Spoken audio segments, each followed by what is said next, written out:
நண்பர்களே, கிச்சனில் ரீபெயிண்டிங் செய்யும் போதுல இந்த ஆயில் கரையெல்லாம் எப்படி அகற்றுறது, எப்படி அதை சுத்தமாட்டுறதுன்னு சொல்லிட்டு நிறைய பேர் கேட்டே இருக்கீங்க. அதுக்கான தகவல் தான் இந்த வீடியோவில் டீட்டெயிலாக சொல்ல நினைக்கிறேன். சிம்பிள் மெத்தட் தான், செம்மையாக க்ளீன் பண்ணிடலாம். நான் சரியாக க்ளீன் பண்ணியிருக்கேன் பாருங்கள். இந்த இடத்துல க்ளீன் பண்ணியிருக்கேன் பாருங்கள், எந்த அளவுக்கு பலன்னு இருக்குது பாருங்கள்.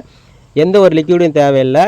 நான் சொல்கிறேன், இதை யூஸ் பண்ணவே போதுமானது. சூப்பராக நீங்கள் க்ளீன் பண்ணிடலாம்.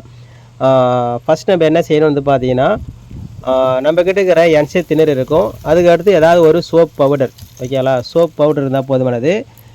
தண்ணியில் ஒரு ஏதாவது பார்த்தீங்கன்னா ஒரு 1/2 லிட்டர் தண்ணி எடுத்துக்கங்க. ஒரு 1/2 லிட்டரில் பார்த்தீங்கன்னா ஒரு 50 ml என்சை திணறு ஊற்றிக்குங்க. ஒரு 2 ஸ்பூன் அளவுக்கு பார்த்தீங்கன்னா சோப் பவுடர் போட்டுருங்க. இல்லை ஒரு ஸ்பூன் போட்டால் கூட போதுமானது. நல்லா மிக்ஸ் பண்ணிவிடுங்க. மிக்ஸ் பண்ணிட்டு நீங்கள் பார்த்தீங்கன்னா க்ளீன் பண்ணலாம். இப்போ பாருங்கள், விண்டோவெலாம் பாருங்கள் எந்த அளவுக்கு ஆயில் கரை இருக்குது. இந்த ஆயில் கரை பாருங்கள் நம்ம சாதாரணமாக க்ளீன் பண்ண முடியாது. அதுக்காக தான் இந்த மெத்தடு. என்சை தின்னர், சோப்பு பவுட்ரு, அதுக்கு அடுத்து பார்த்தீங்கன்னா தண்ணி, இதை 3த்தையும் மிக்ஸ் பண்ணி நம்ம அழகாக க்ளீன் பண்ணிடலாம். இவர் தான் பாருங்கள் எனக்கு ஃபஸ்ட்டு வேலை கற்றுக் கொடுத்தவர். இப்போ என்னுடைய ஒர்க்கில் பார்த்தோன்னா மாமா அடிக்கடி செஞ்சு கொடுப்பாரு. இப்போ பெங்களூரில் வேலை போயிட்டுருக்கு. இவர் இங்கே தான் இருக்கார். எனக்கு பண்ணி கொடுத்தாரு. இவர் தான் எப்படி ரிமூவ் பண்ணுறதுன்னு சொல்லிட்டு எனக்கே காமிச்சார். சூப்பராக ரிமூவ் பண்ணி கொடுத்தாரு. அதுதான் வீடியோவை எடுத்து உங்களுக்கு காட்டுறேன் பாருங்கள். என்சை திணறு வாங்கிட்டு வர சொன்னார். என்சை திணறு வாங்கிட்டு வந்துட்டேன். ஓகேங்களா? ஒரு பெரிய கட்டடம் தான். நிறைய க்ளீன் பண்ணுற ஒர்க் இருக்குது. கிட்டத்தட்ட ஒரு 15 வீட்லையும் க்ளீன் பண்ணுற ஒர்க் இருக்குது. ஒரு 5 லிட்டர் என்சை திணறு வாங்கிட்டு வந்துட்டேன். அதுக்கடுத்து பார்த்தீங்கன்னா ஒரு 1/2 கிலோ பார்த்தீங்கன்னா துணி பவுட்ரு வாங்கிட்டு வந்திருக்கேன். சர்ப் எக்ஸல்ன்ட்டு துணி பவுட்ரு, ஏதோ ஒரு துணி பவுட்ரு வாங்கிக்கலாம், ஒன்றும் பிரச்சனை கிடையாது. நீங்கள் என்ன செய்யணும் பார்த்தீங்கன்னா, தண்ணி எடுத்துக்கங்க. தண்ணியில் பார்த்தீங்கன்னா ஒரு 1 லிட்டருக்கு அளவுக்கு உங்களுக்கு எவ்வளோ தேவையோ அந்த அளவுக்கு மிக்ஸ் பண்ணிக்கோங்க. அளவுலாம் ஒன்றும் பெருசாக இல்லை, இருந்தாலும் தோராயமாக உங்களுக்கு சொல்கிறேன் பாருங்கள். 1 லிட்டர் தண்ணி எடுத்துக்கங்க. 1 லிட்டர் தண்ணியில் ஒரு 100 ml என்சை திணறு ஊற்றிக்கங்க. ஒரு 2 ஸ்பூன் அல்லது ஒரு 3 ஸ்பூன் கூட நீங்கள் என்ன பண்ணுறீங்க பார்த்தீங்கன்னா துணி பவுட்ரு போட்டுக்கங்க. போட்டு நல்லா மிக்ஸ் பண்ணிவிட்டு அதை நீங்கள் ப்ரெஷ்ஷால் பார்த்தீங்கன்னா எங்கெல்லாம் க்ளீன் பண்ணுறோமோ அங்கெல்லாம் ப்ரெஷ்ஷால் தொட்டு நீங்கள் நல்லா தடவி ப்ரெஷ்ஷாலே தேய்ச்சா போதுமானது. இல்லை துணியில் தொட்டு கூட தொடச்சா கூட போதுமானது.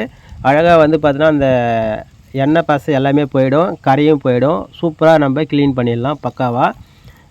இப்போ அந்த மாதிரி தான் ரிமூவ் பண்ணிகிட்ருக்கோம். அதேமாதிரி நீங்கள் இதை யூஸ் பண்ணும்போது மாஸ்க் போட்டுக்கிறது நல்லது. ஏன்னா என்சை திணறு நம்ம உடலுக்கு பார்த்தீங்கன்னா பாதிப்பு உண்டாக்கும். அதனால் மாஸ்க்கு போட்டுக்குங்க. முடிஞ்ச அளவுக்கு கை க்ளவுஸ் கூட போட்டுக்குங்க. ஓகேங்களா? போட்டு நீங்கள் க்ளீன் பண்ண ஆரம்பிச்சிடலாம். சூப்பராக க்ளீன் ஆகிடும். இப்போ பாருங்கள், இந்த ஸ்லைடிங்லாம் பார்த்தீங்கன்னா எவ்வளோ ஆயில் கரை இருக்குது. ஈஸியாக சுத்தம் பண்ணி காட்டுறாரு பாருங்கள். அப்படியே ப்ரெஷ்ஷில் தொட்டு அப்ளை பண்ணுறாரு. அப்ளை பண்ணிவிட்டு அப்படியே ப்ரெஷ்ஷில் லேசாக தேய்ச்சிட்டு அப்படியே துணி தொட்டு தொடக்கிறாரு. பக்காவாக வந்துடுது பாருங்கள். அதே மாதிரி இந்த ஸ்லைடிங்கில் பார்த்தீங்கன்னா ஏற்கனவே பார்த்தோன்னா ஜாயிண்ட்லாம் பார்த்தீங்கன்னா பசை வச்சுருப்பாங்க. அந்த பசெல்லாம் கூட அழகாக பார்த்தீங்கன்னா நீங்கள் பிளேட் வச்சு சுத்தம் பண்ணிடலாம். அந்த அளவுக்கு பார்த்தீங்கன்னா பக்காவாக ரிமூவ் ஆகும். நல்ல ஒரு க்ளீனிங் கிடைக்கும். பாருங்கள் எப்படி இருந்ததை எப்படி மாற்றிட்டாரு பாருங்கள். கிட்டத்தட்ட பாருங்கள் அது புதிய ஸ்லைடிங் டோர் மாரி மாற்றிடலாம். அந்த அளவுக்கு பார்த்தீங்கன்னா ஒரு பெஸ்ட்டான ரிசல்ட்டு கிடைக்கும்.